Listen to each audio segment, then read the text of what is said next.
తాకట్టులో ఉన్న బంగారాన్ని విడిపించి ఆ రోజు ఆన్లైన్ రేటుకే మేము కొంటాం. Sharma gold company. నమస్కారం, వెల్కమ్ టు సుమన్ టీవీ. నేను గీతాంజలి. ప్రస్తుతం మనతో పాటు లలిత అమ్మవారి ఉపాసకురాలు లలిత పరివార్ అనేటువంటి ఒక సంఘాన్ని స్థాపించి ఎంతో మందికి లలితా సహస్రనామం అలాగే విష్ణు సహస్రనామాన్ని ఆన్లైన్ లో ఉచితంగా నేర్పిస్తూ ఉన్నారు అరుణ పేరి అమ్మగారు. వారు ప్రస్తుతం మనతో పాటు ఉన్నారు, వారితో మాట్లాడదాం.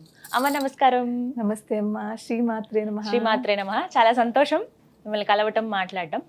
అమ్మ, చాలా మందికి ఏమన్నా అనారోగ్య సమస్యలు వచ్చినా లేకపోతే వాళ్ళ ఇంట్లో ఏమన్నా ఇబ్బందులున్నా అనుకోని పరిస్థితులు ఎదురైనా లలిత ఉపాసన చేసిన లలిత అమ్మవారి ఆ సహస్రనామాలు చదివిన ఖచ్చితంగా ఆవిడ ఒక మార్గం చూపిస్తుంది అని నేను విన్నాను.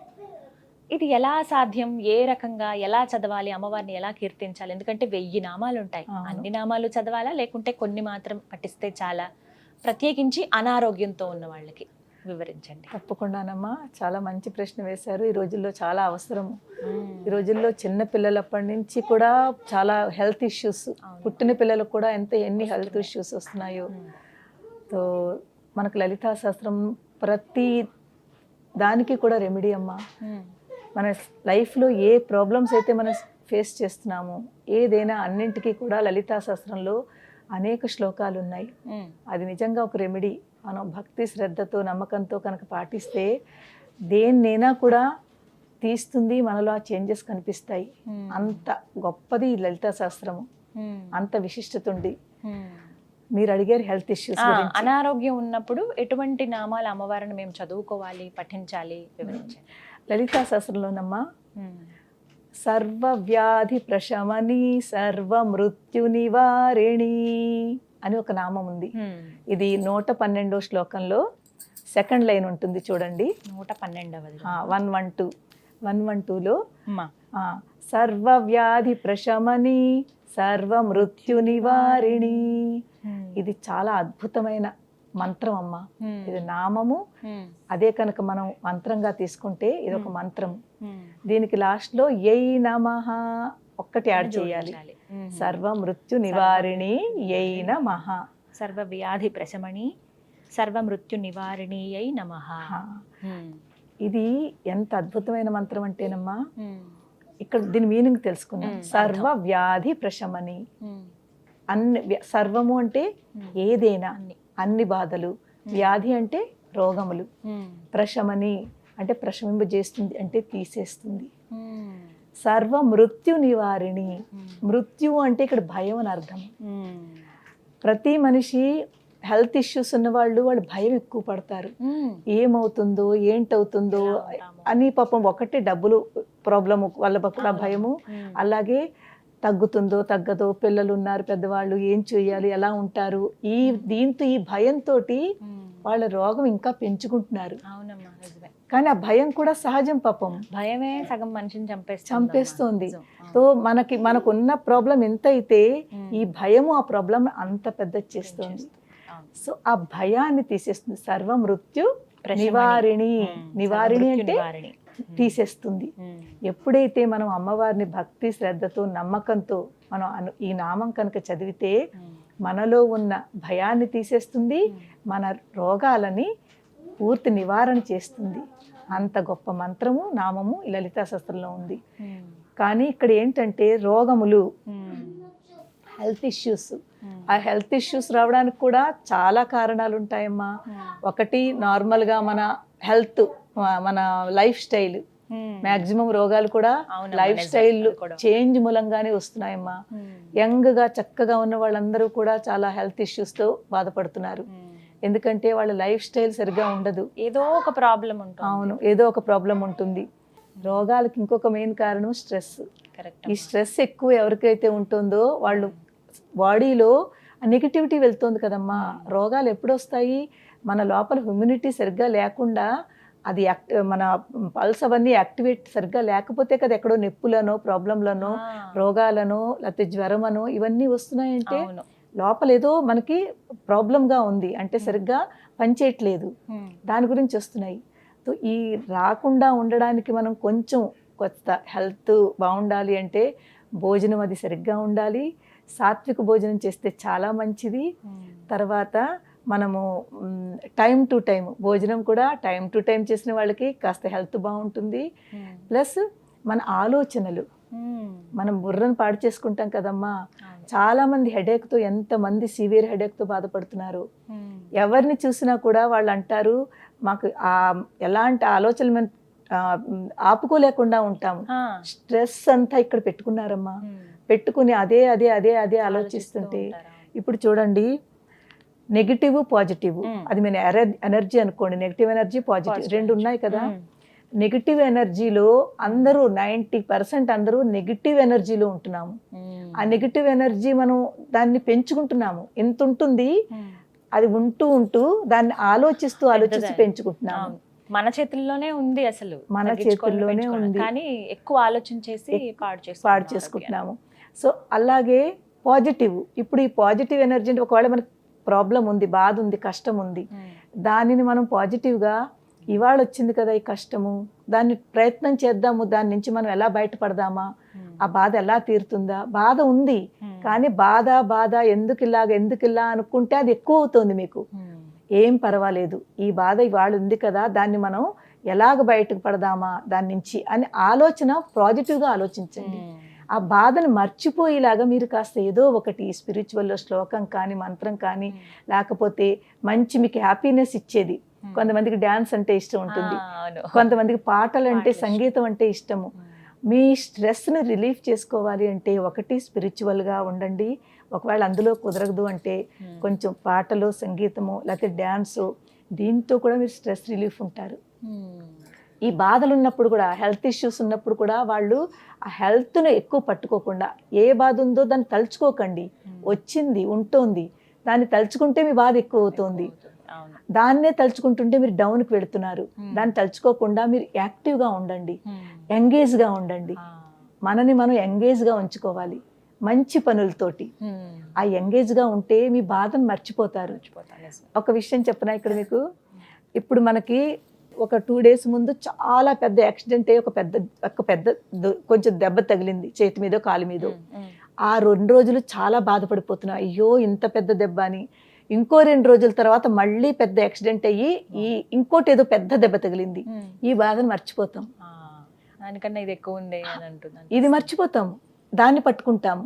అలాగే మనం కూడా మనకి ఏ బాధలైతే ఉందో దాన్ని మనం మర్చిపోవడానికి ప్రయత్నం చేయాలి. ఉంది అని అనుకోకూడదు, ఉన్నా కూడా లేదని అనుకోవాలి. నిన్ననే నేను ఎక్కడైతే ఉన్నానో మీరు చెప్తే చాలా ఆశ్చర్యపోతారు. లైవ్ ఎగ్జాంపుల్, ఇక్కడ హైదరాబాద్లోనే ఉంటూ ట్రీట్మెంట్ జరుగుతోంది. ఆ పేరు అది చెప్పను నేను. ఆస్ట్రేలియాలో ఉంటారు వాళ్ళు. ఆస్ట్రేలియాలో ఉంటారు. అమ్మాయి చాలా 40 years అమ్మాయి, క్యాన్సర్, చాలా అంటే లాస్ట్ స్టేజ్ క్యాన్సర్ అమ్మాయి. అక్కడ డాక్టర్స్ గివప్ ఇచ్చారు, ఇంకా మీకు ఏం అవ్వదని చెప్పారు. ఇంకా అలా చెప్పిన తర్వాత వాళ్ళు ఇక్కడికి వచ్చారు, హైదరాబాదు. ఇక్కడికి వచ్చి ట్రీట్మెంట్ స్టార్ట్ చేశారు. ఎవరి ద్వారానో వాళ్ళకి తెలిసింది, ఇలా లలితా పరివార్ వాళ్ళు లలితా శాస్త్రం అది నేర్పుతున్నారు, బాగుంటుంది, చాలా బాగుంటుంది, మీకు మైండ్ ఫ్రెష్గా ఉంటుంది, మీరు జాయిన్ అవ్వండి అని. తను ఎలాగో అలా పట్టుకుని జాయిన్ అయింది క్లాసెస్. నావన్నీ వింటుంటే నేను ఒక దాంట్లో ఇలాగ మీనింగ్ చెప్తున్నాను కదా, చాలా మనసుకి అట్టుకుంది అనమాట. అమ్మ ఎంత బాగా చెప్తున్నారో అని తన బాధను మర్చిపోయి ఈ దీంట్లోకి వచ్చింది. అంటే ఇది ఆలోచించడం మొదలుపెట్టింది. చూడండి, అంత బాధలో ఉంది, ఆ స్టేజ్లో ఉంది, తన బాధను మర్చిపోతోంది. మర్చిపోయి దీన్ని ఎంత ఆనందం వస్తుంది కదమ్మా. ఒక పక్కన బాధ ఉన్నా దాన్ని డౌన్ చేస్తోంది ఈ సంతోషము. అప్పుడు తనకి అర్థమైందిట, తన ఇంట్లో ఇప్పుడు అమ్మాయి ధైర్యంగా ఉంది. ఎవరి ద్వారానో తెలిసింది నేను హైదరాబాద్ వస్తున్నానని. అంత అంటే తను ఏంటంటారు దాన్ని, ఇవి చేయించుకుంటోంది, థెరపీ ఉంటుంది కదా, రేడియేషన్ థెరపీ జరుగుతుంది. నిన్ననే తనకి థెరపీ ఉండాలి. థెరపీ అంటే చాలా బాధ ఉంటుంది, కిమో అంటారు కదా, కిమో ఇస్తున్నారు. ఆ చేయించుకున్నప్పుడు ఎంత బాధ ఉంటుందో. కానీ తనకి ఒక ఇదనమాట, ఎలాగైనా అమ్మ వచ్చారు, నేను వెళ్ళాలని. నాకు మా మెంటర్ ద్వారా తెలిసింది, అమ్మ తను మీ దగ్గరికి వస్తుందిటని. నేను వద్దన్నాను, అమ్మ తను కిమో చేయించుకుంటోంది, అస్సలు బాగోలేదు, నేను అమ్మాయి దగ్గరికి వెళ్తాను, అమ్మాయి ఎక్కడుందో చెప్పండి, నేను వెళ్తాను అని చెప్తే తను అందిట లేదు, నేను అమ్మ దగ్గరికి వెళ్ళాలి, అమ్మ నా దగ్గరికి వద్దు, నేను అమ్మని దగ్గరికి వెళ్ళాలని తన పేరెంట్స్ తోటి, తన హస్బెండ్ తోటి వచ్చింది. నిన్న వచ్చి కలిసింది. బాధ ఉంటుంది, ఒక బాబు ఒక పాప, పాపం చిన్న పిల్లలు తనకి. తో కానీ తన ముఖంలో ఒక ధైర్యం చూశాను నేను. అవునా? ఆ ధైర్యము స్పిరిచువల్లా వచ్చింది తనకి, భక్తితో ఉండి. ఇలాగే చూడండి, ఎవరిదైనా ఇప్పుడు మీరైనా నేనైనా లైఫ్ని ఎవ్వరు మనం జడ్జ్మెంట్ చేయలేము. అంతే కదమ్మా. మన లైఫ్ ఇంత ఉంది అని ఎవరైనా చెప్పగలరా? అసలు అది మన సాధ్యం కాదు, అది మన వల్ల కాదు. మనం ఇంత అందంగా ఇప్పుడు మాట్లాడుతున్నామా, నవ్వుతూ ఉన్నామా, నెక్స్ట్ క్షణం ఎలా ఉంటుందో మనకేం తెలుసు? చెప్పలేము మనం. చెప్పలేము, ఎవరికి చెప్పలేము. తనకి నేను అదే అన్నాను, ఎవరిది లైఫ్ మనం ప్రిడిక్ట్ చేయలేము. అందు గురించి ఏది జరుగుతుంది, ఇలాగ ఎందుకు అయిపోతుంది అని బాధపడే కంట ఏది జరిగినా పర్వాలేదు అని మనము దానికి ప్రిపేర్ అయిపోయి ఏం పర్వాలేదు అని మనము దాన్ని ఆ నెగటివిటీ నుంచి బయటకు వస్తే తప్పకుండా పాజిటివిటీ ఎప్పుడైతే పెరిగిందో మీలో మీకు ఆ డాక్టర్లు ఏదైతే చెప్పారో దాన్ని కూడా మీరు క్రాస్ చేస్తారు, ఇంకా బాగుంటుంది మీకు అని చాలా మంచిగా చెప్పాను. ఇదే శ్లోకం నేను అమ్మాయికి ఇచ్చాను. సర్వవ్యాధి ప్రశమని సర్వమృత్యు నివారిణి అయిన మహా, ఈ శ్లోకం అమ్మాయికి ఇచ్చాను. తర్వాత ఆ అమ్మాయి, ఇప్పుడు నేను అన్నాను చూడండి అమ్మ, డాక్టర్లు అమ్మాయికి టైం కూడా ఇచ్చారు. కానీ నేను అన్నాను లేదు, నాకు మీలో అది కనిపిస్తోంది, మీరు చాలా బాగుంటారు, మీరు చెయ్యండి, మన ప్రయత్నం మనం చేద్దాము, తర్వాత అమ్మవారు ఏం చేయాలో తను చూసుకుంటుంది. కానీ మనం బాధపడుతూ ఇంకా ఒకవేళ సపోజ్ 1 year ఇచ్చారనుకోండి, 6 months ఇచ్చారనుకోండి, ఆ 6 months బాధపడుతూ ఉండే కంట పాజిటివ్గా నవ్వుతూ అబ్బా ఇంకా నా దగ్గర 6 నెలలు ఉంది, మనం ఎందుకు అలా తీసుకోమమ్మా? భయపడతాం కదా, భయమే కదా మెయిన్. ఇంకా నా దగ్గర ఇంకా 6 నెలలు ఉంది అలా అనుకోండి. అయ్యో ఓన్లీ 6 నెలలేనా అనుకునే బదులు 6 నెలలు ఉంది. మనకు పరీక్షిత్ మహారాజుని గుర్తు చేసుకోండి. మా పరీక్షితుల వారి దగ్గర 7 రోజులే ఉండాలి. ఆ 7 రోజులు పాజిటివ్ గా తీసుకుని భాగవతం అంతా విన్నారు, విని మోక్షానికి వెళ్ళారా లేదా? 7 రోజులు నా దగ్గర ఉందనుకున్నారా లేదా? ఓన్లీ అయ్యే నా దగ్గర 7 రోజులే ఉందని ఏడవలేదు కదా. ఎంత ధైర్యంగా ఉన్నారు అతను. అలాగా మనం కూడా నెగిటివ్ గా ఆలోచించకుండా ఆ బ్యాడ్ పర్సన్ పాజిటివ్ లోకి తీసుకోండి, అప్పుడు మీ లైఫ్ ఇంకా బాగుంటుంది, ఆనందంగా ఉండగలుగుతారు. సో ప్రతి వాళ్ళకి ఈవెన్ ఈ శ్లోకం అమ్మ పాపం చిన్నపిల్లలు ఉంటారు, వాళ్ళు పలకలేరు కదా. అయితే ఈ శ్లోకం ఎన్నిసార్లు పఠించాలి, సమయము ఇవి కూడా చెప్పండి. చాలా మంచిది. ఇప్పుడు ఈ సమయము పఠించడము మనకు ఒక మినిమం కూడా పెట్టుకోవచ్చును. అందరి దగ్గర టైం లేని వాళ్ళకి మినిమం 11 times మీరు ఈ శ్లోకం చదువుకుని ప్రతిరోజు చదువుకోవాలి. అదే కనుక చిన్న పిల్లలు చాలా పెద్దవాళ్ళు ఇది పఠించలేరు అనుకోండి, వాళ్ళ పక్కన కూర్చోండి. పక్కన కూర్చుని మనం చదువుతున్నది ఈ వైబ్రేషన్స్ వాళ్ళకి టచ్ అవ్వాలి, వాళ్ళ వినేలాగా, వాళ్ళ చెవుల్లో పడేలాగా. ఒకవేళ ఏ పోర్షన్ అంటే వాళ్ళకి చేతులు ప్రాబ్లమా, కాళ్ళు ప్రాబ్లమా, లేకపోతే ఇలాంటి ప్రాబ్లం ఉన్న వాళ్ళకి వాళ్ళ దగ్గర వెళ్ళి వాళ్ళు టచ్ చేయండి. ఈ మంత్రం చదువుతూ టచ్ చేయండి, వాళ్ళు ఆ పార్ట్ని టచ్ చేయండి. టచ్ చేస్తే ఈ వైబ్రేషన్స్ ఆ పార్ట్కి వెళ్ళి అది యాక్టివేట్ అవుతుంది. మంత్రానికి చాలా శక్తి ఉందమ్మా, కానీ ఈ జనరేషన్లో పిల్లలు వాళ్ళు కొంతమంది నమ్మరు. మంత్రానికి ఎంత శక్తి ఉందంటే అంత శక్తి ఉంది. మన పూర్వంలో ఋషులు మంత్రాలతోటే కదమ్మా ఎన్ని చేసేవారు. వాళ్ళు మంత్రాలకి నిజంగా యజ్ఞాలు చేసే మంత్రాలు చేస్తే కదా పూర్తి మన జరిగేటప్పుడు.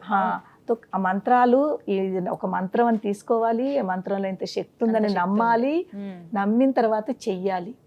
1 రోజు 2 రోజులు చేసినాక ఏం అవ్వట్లేదంటే అవదమ్మా మీకు. కొన్నాళ్ళు మీరు ఇది అలా చేస్తూ చేస్తూ చేస్తూ ఉంటే మీలో ముందు అందరికంటే ముందు ఆలోచన మారుతుంది. మనకి ఏం కావాలి చెప్పండి, మన ఆలోచన మార్చుకోవాలి. ఇప్పుడు మనం బాధలో ఉండి నెగిటివ్ ఆలోచిస్తున్నాము, ఆ నెగిటివ్ ఆలోచన నుంచి పాజిటివ్కి వస్తారు, మీలో ధైర్యం వస్తుంది. భయం పోయిందంటే ధైర్యం వస్తుంది కదమ్మా, భయాపహ అంటాము. అలాగే సర్వ మృత్యు నివారిణి, మృత్యు అంటే భయము, ఈ మృత్యువుని అమ్మవారు తీసేస్తుంది, ఆ భయాన్ని తీసేసి మనకు ధైర్యం ఇస్తుంది. ఎప్పుడైతే మనలో ధైర్యం వచ్చిందో ఆటోమేటిక్గా మనం రోగం గురించి పూర్తి మర్చిపోతాం. అవునమ్మా, అది మాత్రం నిజం. ఏ రోగము మనకు అనిపించదు, ఉన్నా తట్టుకునే శక్తి వస్తుంది. చిన్నదే కదా అని అనిపిస్తుంది. తట్టుకునే శక్తి ఎప్పుడైతే వచ్చిందో మన లైఫ్ కూడా ఇంకా బాగుంటుందమ్మా. నేను ఎంతో మందికి ఇదే సేమ్ కేసు మా రాయ్పూర్లో ఒక అమ్మాయి చేత చేయించాను. తనకు కూడా సేమ్ ఇదే కీమో ఇచ్చారు, తనకు కూడా లాస్ట్ స్టేజ్ అన్నారు. ఆ అమ్మాయి చిన్నమ్మాయే. ఎప్పుడైతే నన్ను పట్టుకుని లలితాశాస్త్రం పట్టుకుని ఈ నామం చదివిందో, ఈ డాక్టర్లు ఏదైతే వాళ్ళకి గివప్ ఇచ్చారో ఇంకా అవ్వదని, ఆ అమ్మాయి ఇప్పుడు ఎంత బాగుందంటే ఏదైతే వాళ్ళు లైఫ్ ఇంకా ఉండదు అని ఎలా అయితే చెప్పారో ఆ. ఇప్పుడు ఆ అమ్మాయి ఎంత హ్యాపీగా ఉందంటే, అంటే Last stage లో మీరు ఉన్న అమ్మాయి నేను కూడా. ఎలా ఉన్నామో అలా ఉంది. అమ్మ అది నిజంగా అమ్మవారిదేనమ్మా ఆ అమ్మాయి ఇలాగ మీరు నేను ఇప్పుడు ఎలా ఉన్నామో జాబ్ చేసుకుంటోంది, తనకు కూడా 2 పిల్లలు, ఎంత హ్యాపీగా ఉందో. కానీ నమ్ముతుంది అనమాట, నమ్మకం పెట్టుకోవాలి. అందరికంటే మనలో ఉన్నది నమ్మకం తక్కువ. నిజం అమ్మా అది. ఏమిటి ఒక్క నామం చదివితే ఏమిటి వస్తుంది అంటారు ఒక నామం చదివితే అయిపోతుందా అని అంటారు. చెప్పి. కానీ ఆ నామాన్ని మీరు భక్తితో చదివి నమ్మకం పెట్టుకుంటే తప్పకుండా అవుతుంది. రోజుకి 11 సార్లు అమ్మా? రోజుకు మినిమం 11 సార్లు. దానికంటే మీ దగ్గర ఎక్కువ టైం ఉందనుకోండి చేసుకోవచ్చు. ఇంకా ఎక్కువ సార్లు చదవండి. ఉమ్. కానీ 11 సార్లు ఈ నామం చదువుకుని ఉమ్. మీరు మీ అంతటి మీరు మనసులో దాన్ని అలవాటైపోతే ఇంకా ఆ నామం అలా వెళ్ళిపోతూ ఉంటుంది. నిజం. ఎప్పుడైతే అది వెళ్ళిపోతూ ఉంటుందో మేము ఆ నామం మిమ్మల్ని ప్రొటెక్ట్ చేస్తోంది, ఉమ్. మీకు ధైర్యాన్ని తీసుకొస్తోంది, ఉమ్. మీ యొక్క ప్రాబ్లమ్స్ ని సాల్వ్ చేస్తుంది అమ్మవారు. అంత అంత శక్తివంతమైన నామం అమ్మ ఇది. చాలా సంతోషం అమ్మా. నాకు కూడా అవసరమే, ప్రతి ఒక్కరికి అవసరమే ప్రతి ఖచ్చితంగా ఒక్కరికి అమ్మవారిది. అవసరమైన ఏ నమః అనేది చివరగా మనం పెట్టుకోవాలి. జోడించుకుని అంటే అమ్మవారిని కుదిరినన్ని మనం ఏ నమః సార్లు. అంటే ప్రార్థిస్తున్నాము. అమ్మ ఇంత చక్కటి ఆ శక్తివంతురాలైన అమ్మ ఆ నామం మంత్రం రూపంలో ఉన్న నామాన్ని చదువుకుని ఏ నమః, నీకు నమస్కారం అమ్మా, నీకు ప్రార్థన చేస్తున్నావు అమ్మా అని మనము మన కృతజ్ఞతలు చెప్పుకుంటున్నాము. సో ఎటువంటి పరిస్థితుల్లో ఉన్న అనారోగ్యం ఉంది అని అంటే అదే హాస్పిటల్ బెడ్ పైన ఉన్నా సరే అవును. స్మరించుకోవచ్చు కదమ్మా. కరోనా టైంలో ఒక పేషెంట్ కోమాలోకి వెళ్ళిపోయింది. మన రాయపూర్ అమ్మాయి, పెద్ద ఆవిడను, 50+ ఆవిడ కోమాలోకి వెళ్ళిపోయింది. ఎన్ని రోజులు కోమాలో ఉంది. నాతో కానీ వాళ్ళ అమ్మాయి కాంటాక్ట్లో ఉంది. అమ్మకి ఇలా ఉంది, అమ్మకి ఇలా ఉంది, అమ్మకి ఇలా తీసుకెళ్లారు, అమ్మ కోమాలో వెళ్ళిపోయింది, ముందు ఐసీయూలో పెట్టారు, తర్వాత ఇది ఇచ్చారు ఏంటంటారు ఫైనల్గా అవన్నీ పెడతారు కదా ఆక్సిజన్, అవన్నీ మొత్తం ఏదేది చెయ్యాలో అంతా చేశారు. ఇంకా దాని తర్వాత ఆవిడ కోమాలోకి వెళ్ళిపోయింది. కోమాలోకి వెళ్ళిపోయినా కూడా నేను అమ్మాయికి చెప్పాను, వాళ్ళ పాపకి, అమ్మ మీరు లోపలికి వెళ్ళనియరు, ఎప్పుడైనా వెళ్ళనిస్తే మీరు ఆ అమ్మ దగ్గర పట్టుకుని ఇదే చదవండి, మీరు మన ప్రయత్నం మనం చేద్దాము, మిగిలింది అమ్మవారు చూసుకుంటుంది. కానీ మనం కూడా ఏమీ చేయకుండా అమ్మవారు నువ్వే చూసుకుంటే కాదు, అమ్మవారితో ఆవిడ ఇప్పుడు కోమా నుంచి బయట వచ్చి ఈ రోజు ఎంత ఆనందంగా ఉందంటే ఇప్పుడు లైవ్ ఆవిడ ఇంతమంది జీవితాలు మార్చింది లలితా సహస్రనామం. నిజంగానమ్మా. ఇంకా ఎన్నో ఉన్నాయి, నేను చాలా చిన్న ఎగ్జాంపుల్స్ చెప్తున్నాను. అలాంటి స్థితి నుంచి బయటకు తీసుకొచ్చింది. మొన్న వచ్చిన అమ్మాయికి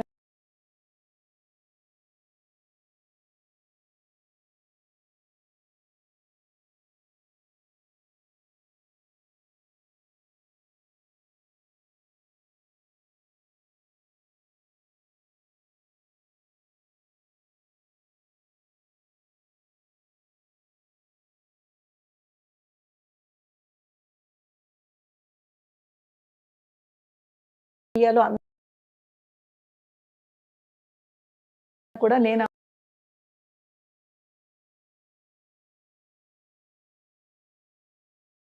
చేద్దాం అంటే కాదు, ఆనందంగా ఉందంటే